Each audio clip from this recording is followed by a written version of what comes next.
पढ़ो पढ़ो दुरूद पढ़ो मोमिनो कदीने से पढ़ो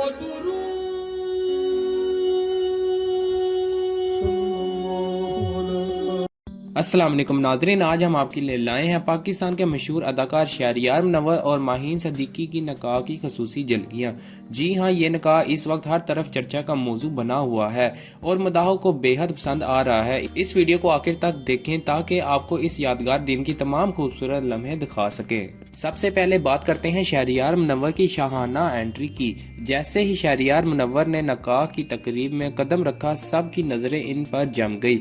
सफेद और सुनहरी शेरवानी में मलबूस शहरियार किसी शहजादे से कम नहीं लग रहे थे। दुल्हन की एंट्री से पहले दुल्हा की ये एंट्री सोशल मीडिया पर खूब वायरल हो रही थी और मदाह उस लम्हे को बार बार देख रहे हैं। अब बात करते हैं दुल्हन की। माहीन सदीकी ने अपने निकाह के दिन के लिए खूबसूरत रवायती लहंगा चुना था जो बहुत ही नफीस दिखाई दे रहा था। इस यादगार तकरीब में पाकिस्तान शोबिज़ इंडस्ट्री की मशहूर शख्सियात भी शरीक हुई। हमने वहां अदाकारा माया अली, सबा कमर और आहद रजा मीर को भी देखा जो उस खुशी में शरीक थे और दोनों को मुबारकबाद दे रहे थे। अगर आपको हमारी वीडियो पसंद आई है तो हमारे चैनल को सब्सक्राइब करें, बेल आइकन को क्लिक करें ताकि आपको हमारी आने वाली हर लेटेस्ट अपडेट मिलती रहे।